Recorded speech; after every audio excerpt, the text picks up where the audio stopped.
기도드립니다. 아멘. 샬롬.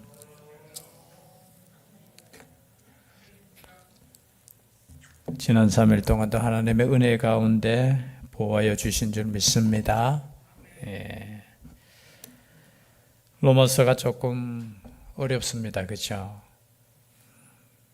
한마디로 말하면은 우리가 율법으로 나의 의로 구원받는 것이 아니라 예수 그리스도의 그 은혜, 십자가의 은혜로 또 그 십자가를 믿음으로 구원받는다는 것이 전체적인 주제입니다. 그러면 우리에게는 아무런 의의가 없다라는 거예요. 여러분, 교만은 어디서부터 나오느냐? 나는 당신보다 더 의롭습니다 라는 것에서부터 출발해요. 그러나 우리가 믿는 믿음은 무슨 믿음이냐? 우리는 의를 행할 수 없는데 완전하게 없다라는 거예요. 여러분, 조금이라도 내 의를 내 스스로 행할 수 있고 그 의로 말미암아 내가 하나님으로부터 의롭다 칭함을 받을 사람이 아무도 없다는 것이 지금까지의 말씀이에요. 그렇다면 내가 내 힘으로 의롭다함을 받을 수 없다면 그러면 의롭게 살 필요가 없겠네요. 또 이렇게 질문할 수 있잖아요. 그러면 우리는 그냥 마음껏 살아도 되겠네요. 예수 그리스도로 말미암아 내가 의롭게 된다면 내가 죄를 지을수록 예수 그리스도의 그 은혜는 더 커지겠네요. 마음대로도 살아도 되겠네요. 이렇게 또 말하는 사람이 있을 수 있다는 거죠. 거기에 대해서 결코 그럴 수 없느니라. 그거에 대해서 지금 계속해서 말씀하고 있어요. 우리가 믿음으로 의롭다함을 받았고 우리가 은혜로 구원함을 받았을 때 그러면 우리는 이제 율법 아래서 사는 인생이 아니라 그럼 우리는 어떻게 살아야 됩니까? 그 질문에 대해서 조금 어렵지만 계속해서 지금 말씀하고 있어요. 여러분, 우리가 믿음으로 구원받았으면 우리가 끝 아니에요. 여러분, 끝이라면 우리는 어디 가 있어야 된다고 했습니까? 제가 끝이라면 벌써 천국에 가야 되죠. 여러분, 우리가 믿는 순간, 예수님을 믿는 순간 우리가 이 땅의 삶이 끝, 나는 의롭게 되었으니까 천국에 가는 것, 그것도 은혜예요. 저는 그렇게 생각해요. 내가 믿음이 충만할 때, 그저 가장 은혜스러울 때, 가끔 목사님들이 그렇게 설교하시잖아요. 막 기도하다가 갔으면 좋겠다. 그 은혜잖아요. 내가 믿음이 제일 좋을 때, 내가 정말 하나님 아버지 앞에 인정받을 때, 이런 그게 아니에요. 우리는 지금이나 그리고 과거나 그리고 앞으로 하나님의 은혜로 살아가는 인생이라는 거예요. 거기에 대해서 오늘 또 말씀하고 있습니다. 형제들아, 내가 법하는 자들에게 말하노니 너희는 그 법이 사람이 살 동안만 그를 주관하는 줄 알지 못하느냐. 여러분, 이 말씀은 우리가 다 알다시피 그거예요. 우리가 사는 인생 가운데 우리가 죽으면 끝이에요. 가끔 가다가 그런 거 보시지 않습니까? 어떤 사람이 어떤 피의자라고 하죠. 아직 죄가 확정되지 않는 사람, 의심이 가는 사람을 피의자라고 해요. 거기서 검사가 이제 다 조사해가지고 이 사람은 죄가 있습니다 해서 법원에 이제 이 사람은 죄인이니까 형벌을 내려주십시오 하고 고소를 신청하는 게 뭐죠? 이제 피고의, 그러면 이제 그 사람은 피고인이 되는 거예요. 그런데 보통 보면은 피의자든지 피고인이든지 갑자기 조사받다가 재판받다가 갑자기 어떻게 돼요? 자살하거나 사고로 죽을 수도 있고 병으로도 죽을 수 있잖아요. 그러면은 어떻게 나오냐면 공소권 없음이라고 나오는 거예요. 공소권 없음 뭐냐면 더 이상 죄를 물을 사람이 죽어버렸기 때문에, 여러분 죽은 사람 놔둬놓고 재판 못 하잖아요. 그 사람이 아무리 악하고 아무리 큰 죄를 범했다 할지라도 그 사람 두고 재판할 수 없어요. 그리고 그 사람에게도 형벌을 내릴 수 있습니까? 없어요. 과거에는 그런 거 있었겠죠. 그죠? 무덤까지 파내가지고 이걸 하여튼 그렇게 하는 그런 것도 있지만 요즘 그렇게 그 사람이 죽어버리면 공소권 없음, 그냥 고소를 못 하는 거예요. 공소를 제기를 못 하는 거예요. 그 법에 대한 거예요. 내가 죽으면은 그 법에서 자유함을 얻을 수 있다라는 거예요. 거기에 대한 당시 아마 이 로마서를 기록하고 있는 그죠, 바울이죠. 로마의 법에 대해서 로마인이면서 많이 공부했기 때문에 이 법에 대해서 가지고 설명하는 거예요. 2절이죠. 남편이 있는 여인이 그 남편 생전에는 법으로 그에게 매임바 되나 만일 그 남편이 죽으면 남편의 법에서 벗어나느니라. 그러므로 만일 그 남편 생전에 다른 남자에게 가면 음녀라. 그러나 만일 남편이 죽으면 그 법에서 자유롭게 되나니 다른 남자에게 갈지라도 음녀가 되지 아니하느니라. 물론 이 반대로도 말할 수 있겠죠. 남편이 죽거나 아니면 아내가 죽으면 거기에서 어떻게 해요? 자유롭게 되는 거예요. 뭐 당시의 법도 마찬가지겠죠. 그렇죠? 여기서 남편이라는 비유를 썼지만 이 남편은 뭐겠습니까? 율법이겠죠. 율법에서 그 율법 아래서 사는 인생이 율법이 죽거나 내가 죽으면 어떻게 돼요? 그 율법으로부터 자유함을 누린다는 거예요. 우리 그리스도인이 그렇다는 거예요. 여러분 생각해 보십시오. 과거 율법을 지키면서 살았던 예수님 당시에 여러분 바리새인 지난주에 오후 예배 때 그죠? 황신광 전도사님이 말씀을 참 쉽게 잘 전해 주셨잖아요. 그죠? 율법 아래 사는 인생, 그 인생이 여러분 쉽습니까? 어렵습니까? 정말 어렵게 살았다는 거예요. 아마 처음에는 그것이 참 믿음 가운데 하나님께 정말 바르게 나아가고자 하는 그 믿음으로 율법을 지키고 그렇게 살았는데 나중에는 그 율법이 어떻게 해요? 그냥 역전이 되어버리는 거예요. 그 율법이 사람을 자유롭게 하지 못하고 오히려 어떻게 해요? 그 율법을 통해서 자신의 의를 내세우고 그래서 율법 아래 사는 인생이 이렇게 된다는 거예요. 여러분 율법 아래 살 때 뭐 우리 인간적으로도 그렇지 않습니까? 표현이 좀 그렇지만요. 참 법을 따지고 그리고 엄한 아버지 밑에서 여러분 자녀가 자란다고 생각해 보십시오. 물론 그 아이는 참 법적으로 그리고 잘 자랄 수도 있겠지만 사사건건 따지고 사사건건 벌 주고 여러분 그런 가정에서 내가 만약에 자란다고 생각해 보십시오. 좋겠습니까? 여러분 힘들겠죠. 아니 반대로 그냥 부부 사이에도 항상 따지고 항상 법을 따지고 이게 원칙이다 하고 막 그렇게 살아보십시오. 쉽습니까? 어렵습니까? 어려워요.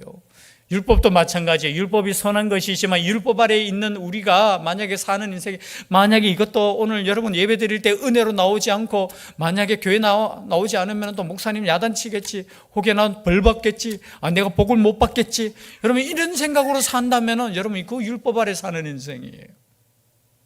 여러분 부부 사이에도 율법으로 살면 안 돼요. 사랑으로 사셔야 되는 거예요. 물론 우리가 서원을 하잖아요. 그죠? 결혼할 때 뭐가 무슨 뿔이 되도록 하겠습니다. 그 법을 지키기 위해서 여러분 막 그렇게 사는 인생이 아니잖아요. 여러분 사랑으로 살아가는 거예요. 사랑으로. 그런데 오늘 말씀해 보니까 과거에는 그 율법으로 살았다는 거예요. 그 율법을 잘 지키면서 정말 믿음 가운데 사는 인생인 것 같았는데 알고 보니까 사랑이 깨어져 버렸는 거예요. 하나님을 두려움으로 섬기는 거예요. 그리고 어떻게 돼요?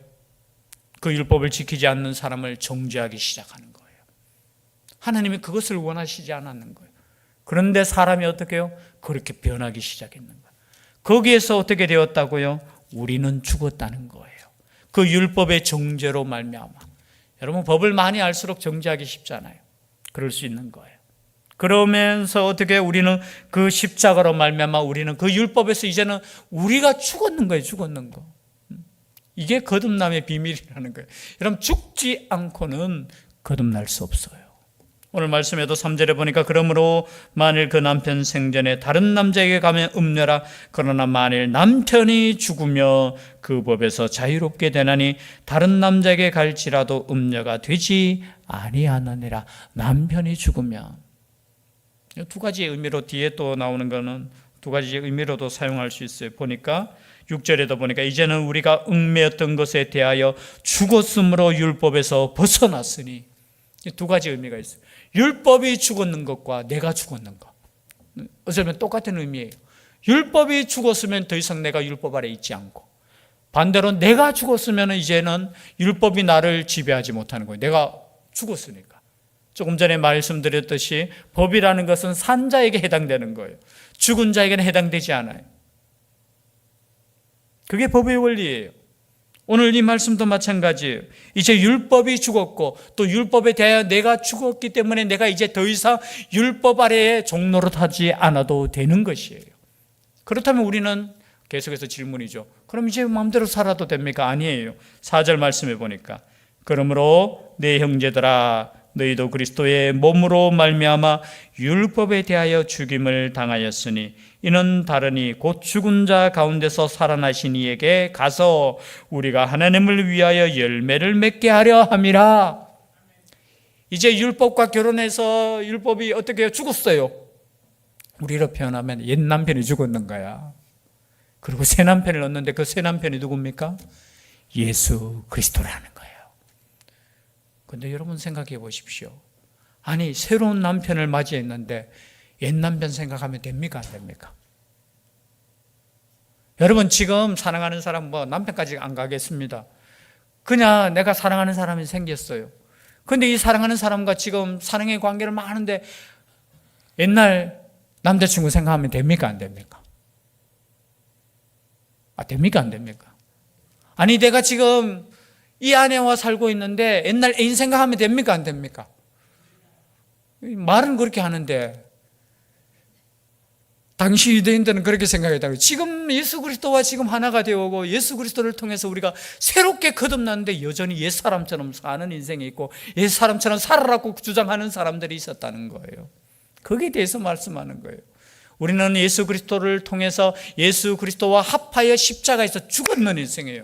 여러분 우리가 죽을 것이라고 아니고 우리는 앞으로 죽을 것이라 아니고 우리는 이미 죽었던 우리예요.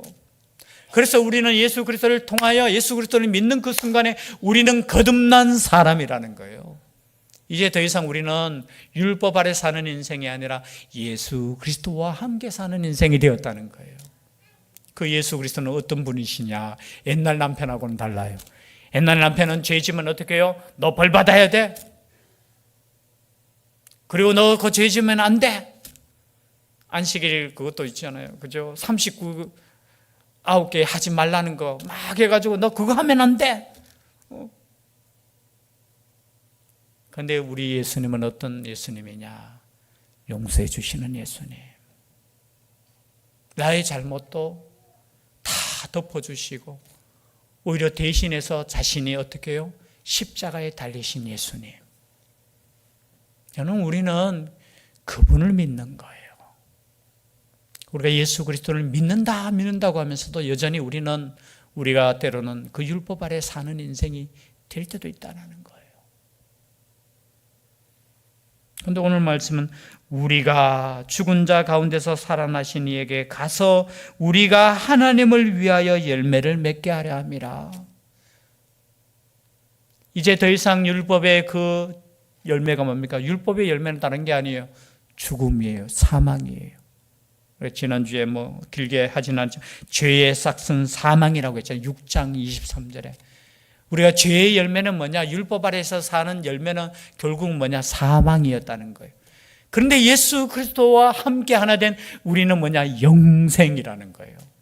그래서 이제 더 이상 우리에게는 사망이 없고 영생의 열매를 맺는 인생이 된다는 거예요. 여러분 이것을 믿는 것이 기독교입니다. 이것은 우리의 믿음의 중심이에요. 이것이. 그런데 아직까지 때로는 우리가 예수를 믿는다고 하면서도 이 진리 안에서 사는 인생이 아니라 어떻게 해요? 내가 더 당신보다 더 잘 믿습니다. 내가 당신보다 더 법을 잘 지킵니다. 그러면서 어떻게 해요? 결론은 어떻게 됩니까? 다른 사람을 손가락질하고 정죄하고 비교하고. 아니에요. 우리는 예수 그리스도 안에서 자유함을 누리셔야 되는 거예요. 그 자유함을 통해서 우리는 예수 그리스도 안에서 정말로 하나님을 사랑하고 이웃을 사랑하는 그 열매들이 맺어져야 되는 거예요. 그래서 그 열매는 뭡니까? 최후의 영생이라는 겁니다. 영생. 그래서 오늘 조금 전에도 읽었지만 6절 말씀이죠. 이제는 우리가 얽매였던 것에 대하여 죽었으므로 율법에서 벗어났으니 이러므로 우리가 영의 새로운 것으로 섬길 것이요 율법 조문에 묵은 것으로 아니할지니라. 영의 새로운 것, 여기 영이라고 했지만 쉬운 성경이나 현대인의 성경에는 어떻게 해요? 성령의 새로운 것으로. 그래서 우리는 어떻게 해요? 지금으로부터는 우리는 어떻게 살아야 되는 인생이냐? 내 안에 성령의 역사로 사는 인생이 되는 거예요. 저는 이 말을 다른 말로 표현하면 하나님의 은혜로 사는 인생이라는 거예요. 과거에는 내가 이 율법을 지키려고 노력하고 이 율법 아래서 자유롭지 못하고 그렇게 사는 인생이었는데 이제는 성령의 능력으로 예수 그리스도와 하나 되어 사는 인생이라는 거예요. 그래서 여러분 억지로 기뻐하는 인생이 아니에요. 억지로 기도하는 인생이 아니에요. 억지로 감사하는 인생이 아니에요. 내 안에 살아계신 하나님의 그 영으로 살아가는 인생이 되었다는 거예요. 그러면 이것이 바로 우리의 삶이라는 거예요. 율법 조문에 묵은 것으로 하지 않는 거예요. 이제는 성령께서 주시는 그 능력으로 우리는 살아가는 인생이 됐다는 거예요. 여러분 그 인생으로 살아갈 수 있는 우리가 되었으면 좋겠어요. 나의 힘으로 나의 힘으로 사는 인생이 아니라 하나님께서 공급하시는 그 은혜로 사는 인생. 그 은혜로 사는 인생은 기뻐할 수밖에 없겠죠. 감사할 수밖에 없겠죠. 그 은혜를 깨달았기 때문에. 그러면 이 정도 하면은 또 이렇게 질문하겠죠. 그렇다면은 7절입니다. 그런즉 우리가 무슨 말을 하리요? 율법이 죄냐? 그러면 이 율법 때문에 우리가 사망에 이르렀다면은 그러면 율법이 잘못이냐? 여러분 아니죠. 여러분 법이 잘못이 아니잖아요. 그 법을 어기는 사람이 문제죠. 율법은 문제 없어요. 하나님께서 그러면 이렇게 생각할 수 있잖아요. 왜 하나님께서 왜 율법을 주셨습니까? 그 율법 때문에 우리가 죽는데요. 이렇게 말하는 사람 있잖아요. 이 말과 같아요. 왜 법을 줘가지고 법이 있어가지고 나쁜 짓 하면 우리가 왜 죽어야 되느냐? 이 말과 똑같은 거예요. 아니 율법 때문에 우리가 죽는다면 왜 율법 주셨습니까? 이렇게 말할 수 있잖아요. 그런데 거기에 대해서 오늘 말씀하시는 것은 뭐냐? 율법이 전혀 그럴 수 없느니라. 율법으로 말미암지 않고는 내가 죄를 알지 못하였으니. 여러분 율법은 뭐냐? 죄를 깨닫게 한다는 거예요. 율법이 나쁜 것이 아니에요. 이 율법을 통해서 나의 죄를 깨닫게 되는 거. 그러면 이 율법이 나쁜 것입니까? 법이 나쁜 것입니까? 아니죠. 내 자신을 돌아보게 하는, 내 자신의 죄인됨을 돌아보는 알 수 있는 것이 바로 하나님의 법이라는 거예요. 그래서 이 법이 결코 나쁜 것이 아니라 악한 것이 아니라는 거예요. 그것을 지키지 못하는 우리가 악한 것이라는 거예요. 우리가. 12절 말씀도 똑같은 말씀이에요. 이러보건대 율법은 거룩하고 계명도 거룩하고 의로우며 선하도다. 그래서 여러분 율법은 거룩한 것이에요. 하나님의 계명은 거룩한 것이에요. 뭐 계명이 문제 있다, 율법을 폐기해야 된다, 아니에요. 이 율법을 완성하신 예수 그리스도를 붙잡는 게 믿음이에요. 오히려 잘못되면은 우리는 그냥 마음껏 살아도 되겠네. 율법 폐기론자들처럼 어떻게 해요? 마음껏 죄 지어도 돼. 왜? 우리는 그냥 육신적으로는 어차피 죄 지을 수밖에 없는 존재고 영으로는 구원받기 때문에 그렇게 살아도 돼 라고 주장했던 이단들도 있어요. 아니에요. 그렇게 살라고 지금 로마서가 기록된 거 아닙니다. 오히려 더 하나님의 그 법을 깨닫고 이제는 더 철저하게 사랑으로 살아가라는 말씀이 로마서의 말씀이에요. 너가 마음대로 살아라. 너희들 내 죄를 다 용서해 줬으니까 오늘 뭐 마음껏 살아도 돼. 그 뜻이 아니에요. 너희들이 은혜로 구원받았고 십자가의 그 구원을 생각한다면 이제 더 이상 율법을 지키려고 노력하는 인생이 아니라 사랑으로 살아가는 인생, 성령으로 살아가는 인생이 되라는 말씀이라는 거예요. 그 말씀을 지금 하고 있는 거예요. 마음대로 살아도 되는 거 아니야. 더 철저하게 하나님을 사랑하는 마음으로 살아야 돼. 그냥 눈속임만으로 사는 인생이 아니라 더 진실한 마음으로 사랑하며 살아가는 거예요. 어쩌면 이 로마서의 말씀은 너희들이 진짜 어떻게 살아야 될 것인가 생각해 보라는 거예요. 그런데 여러분 이것을 알면서도 이렇게 살아갈 때 우리가 살아갈 수 있습니까? 하나님의 뜻대로 온전히 살아갈 수 있습니까? 그 다음 말씀들이 조금 어렵지만요. 15절 말씀에 보면은 내가 행하는 것을 내가 알지 못하노니 곧 내가 원하는 것은 행하지 아니하고 도리어 미워하는 것을 행함이라. 여러분 예수 그리스도를 믿으면서도 여러분 죄 안 짓습니까? 그러면 내 속에 성령이 역사함에도 불구하고 여러분 죄 안 짓고 거짓말 안 합니까? 누군가를 여러분 정죄하지 않습니까? 미워하지 않습니까? 판단하지 않습니까? 내 마음속에 욕심이 생기지 않습니까? 생긴다는 거예요. 여전히 내가 예수 그리스도를 믿으면서도 내 마음속에 어떻게 해요? 원하는 것은 행하지 아니하고 도리어 미워하는 것을 행하는 사도 바울의 고백을 지금 여러분 듣게 되는 거예요. 사실은 이 로마서 7장 말씀은 해석하기 어려운 성경 말씀 중에 정말 그래요. 저도 신학교에서 이 말씀을 과연 뒤에 나오는 이런 거 있어요. 19절 말씀도 한번 볼까요? 19절. 내가 원하는 바 선은 행하지 아니하고 도리어 원하지 아니하는 바 악을 행하는도다. 여러분, 이렇게 고백하는 이 사도 바울이 옛날에 자신, 예수 그리스도를 믿기 전에 자신을 고백하는 것인가, 아니면 예수 그리스도를 믿고 난 이후에 성령이 충만한 상태에서 지금 고백하는가를 두고 저는 신학교에서 이게 굉장히 논쟁이 되는 거예요. 그러나 결론은 뭐냐? 예수 그리스도를 믿는 사도 바울, 지금 자신의 모습을 고백하고 있는 거예요. 성령이 충만해요. 여러분, 이 말씀을 가만히 읽어보면 내가 원하는 바 선은 행하지 아니하고 도리어 원하지 않는 바 악을 행하는 우리 자신을 발견하는 거예요. 여러분, 예수 믿는다고 해서 여러분 거짓말 안 하는 것이 아니에요. 거짓말 할 때도 있어요. 실수할 때도 있어요. 넘어질 때도 있어요. 물론 그것을 합리화시켜서는 안 돼요. 그러나 여러분, 우리가 예수 믿는 그 순간에 우리가 완전히 100% 완전히 변화되어서 이 땅에서 진짜 의인으로 살아가는 인생이 아니에요. 나중에 사도 바울은 이렇게까지 고백합니다. 24절에 보니까 오호라 나는 곤고한 사람이로다. 이 사망의 몸에서 누가 나를 건져내랴. 오호라 나는 곤고한 사람이로다. 이 곤고한다는 것은 뭐냐면 나는 정말로 비천한 사람이다 라는 거예요. 표현 자체가. 난 정말 쓸모없는 사람이에요. 나는 정말로 정말 너무 힘든 인생을 사는 인생이다. 이렇게 고백하는 거예요. 참 어떻게 들어보면은 아니 예수 믿는데 이렇게 고백할 수 있나? 그러나 여러분, 예수님을 믿기 때문에 이렇게 고백이 나오는 거예요. 뭐냐면 다른 말로 표현하면은 예수님 믿기 전에는 나는 그래도 의인인 줄 생각했어요. 그래도 다른 사람에 비해서 나는 착한 사람이라고 착각했어. 그런데 예수 그리스도를 믿고 그리고 율법을 좀 지키면 율법 이 정도 지켰으니까 나는 의인이라고 생각했어. 그런데 성령께서 내 안에 들어오고 계시고, 그리고 예수 그리스도를 바라볼 때, 십자가를 바라볼 때 내가 얼마나 죄인인 것을 비로소 깨닫는 거예요. 그리고 죄인인 것을 깨닫고 하나님의 마음을 보니까 내가 얼마나 지금 살아가는 인생이 갈등이 생기는 거예요. 내가 이렇게 살아도 되나?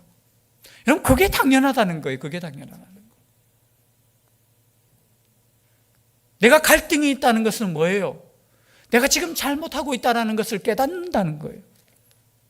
여러분, 악을 깨닫는다는 게 뭡니까? 어떤 사람은 이렇게 말씀하시는 분이 있어요. 아니, 선하신 하나님께서 왜 악을 만드셨어요? 그때 유명한 어떤 분이 그렇게 이야기했죠. 악이라는 것은 존재하는 것이 아니라는 거예요. 악이라는 것은 선의 부재라는 거예요. 악이 존재하는 것이 아니고 선의 부재, 선이 없는 그 부분을 악이라고 말하는 거예요. 좀 철학적이지만 어쩌면 굉장히 이 말씀이 맞아요. 악이 있는 것이 아니고 선이 없는 것이 악이라는 거예요. 악이라는 거예요. 그래서 하나님께서는 선을 만드셨는데 이 선을 이루지 못하는 그것이 뭐냐? 우리가 악하다는 거예요. 하나님께서 악한 것을 만들어가지고 이것을 하는 것이 아니라 악은 없어요. 그래서 또 다른 비유로 말씀하시잖아요. 그 부분은 똑같아요. 여러분, 어둠이라는 건 없어요. 여러분, 깜깜한 어둠 속에 작은 촛불 하나가 딱 켜지는 순간 그곳에는 뭐가 있어요? 빛이 있는 거예요. 그러면 어둠이라는 것은 뭐예요? 어둠이라는 것은 존재하는 것이 아니라 빛이 없는 상태를 우리는 어둠이라고 말하는 거예요. 즉 말해서 하나님 없는 것이 악이라는 거예요. 제가 좀 너무 어렵게 설명하고 있나 모르겠네요. 오늘 이 말씀도 뭐냐? 내가 공고한 사람이라고 이렇게 고백하는 것 자체가 선이라는 거예요. 여러분, 예수 그리스도를 믿는 사람은 내 속에 갈등이 있어야 되는 거예요. 이 세상에 살아가면서 내가 하나님의 말씀을 비춰보고 내 자신을 비춰보고 세상을 비춰볼 때 내 속에 갈등이 여전히 있어야 되는 거예요. 만약에 갈등이 없는 사람이 어떤 사람이에요? 죽은 사람이에요. 갈등이 없는 사람이 어떤 사람이에요? 악인이에요. 여러분, 예수 그리스도를 믿는 사람은 말씀을 비추어서 여전히 내가 악인이라는 것을 깨닫게 되는 거예요. 죄인이라는 걸 깨닫게 돼요. 내가 이렇게 살아도 되나 이렇게 고민하고 갈등하는 것이 뭡니까? 살아있는 그리스도인이에요. 나 이 정도 됐으면 됐어. 내가 이 정도면 내가 선하지. 아니에요. 예수 그리스도를 아는 그 순간에 내가 어떻게 해요? 정말로 그 갈등 속에서 살아가는 인생이에요. 여러분, 그 갈등이 있는 것이 당연한 거예요. 내가 죄를 짓지 않기 위해서 몸부림치는 것이 당연한 거예요. 그것이 성령의 역사라는 거예요. 그것이 성령의 역사. 성령의 역사는 내가 죄를 지으면서도 평안하게 죄를 짓는 게 성령의 역사가 아니에요. 내가 죄를 지으면서도 내 마음에 갈등이 생기고 내가 이러면 안 되지라는 것이 어떻게 해요? 성령의 역사. 그래서 어떤 고백이 나옵니까? 오라, 나는 공고한 사람이로다. 나는 너무나 비천하고 모자란 사람입니다. 이렇게 고백이 나오는 거예요. 그럼 여기서 끝나는 것이 아닙니다. 25절 말씀이죠. 오라, 나는 공고한 사람이로다. 이 사망의 몸에서 누가 나를 건져내랴. 뒤에 답이 나와. 25절 다 같이 읽고 마치겠습니다. 25절입니다. 시작. 우리 주 예수 그리스도로 말미암아 하나님께 감사하리로다. 그런즉 내 자신이 마음으로는 하나님의 법을, 육신으로는 죄의 법을 섬기노라. 뭐냐면 내 육신이 연약하여 내 육신은 탐심을 이루고자 노력하지만 내 마음에 내 안에 계시는 주의 성령께서는 어떻게 해요? 나를 붙잡아 주시고 함께하여 주셔서 나를 하나님께로 인도하신다는 거예요. 그래서 여러분, 걱정하지 마세요. 예수 그리스도를 믿는 사람은 내 안에 역사하시는 그 성령으로 말미암아 영원한 나라에 간다는 거예요. 그래서 감사한다는 거예요. 우리 주 예수 그리스도로 말미암아 하나님께 감사한다는 거예요. 그건 뭐예요? 내가 때로는 넘어지고 실수하고 죄를 범할지라도 예수 그리스도께서 나의 죄를 덮어주시고 용서해 주시고 그로 말미암아 내가 어떻게 해요? 감사할 수밖에 없다는 거예요. 그래서 여러분, 항상 감사한다는 뜻은 나에게 좋은 일이 생겨서 감사한 거 아니에요. 내가 기도하는 대로 응답되어서 감사한 거 아니에요. 여전히 부족하고 여전히 넘어질 수밖에 없고 여전히 내 육신으로는 이 마음에 이 탐심을 이루고자 하는 나의 죄성이 있지만 여전히 나를 용서해 주시고 사랑해 주시고 나의 죄를 다 어떻게 해요? 대신해서 벌을 받으신 그분이 예수 그리스도이기 때문에, 그분과 내가 결혼했기 때문에, 그분의 법 아래서 살기 때문에 내가 감사할 수 있다는 거예요. 그래서 우리가 감사할 수 있는 것은 이 이유 때문입니다. 영원히 감사할 수 있는 우리가 될 수 있기를 주의 이름으로 축복합니다. 기도드리겠습니다. 사랑의 하나님, 이제 우리는 율법의 정죄에서 더 이상 사망을 이루는 인생이 아니라 예수 그리스도의 그 용서하심과 사랑하심에 영원한 열매를 맺는 인생임을 이 시간 깨닫고 담대히 하나님께 나아갈 수 있는 죄들 되게 하여 주시옵소서. 함께하여 주실 줄 믿사오고 예수님 이름으로 기도드리옵나이다. 아멘.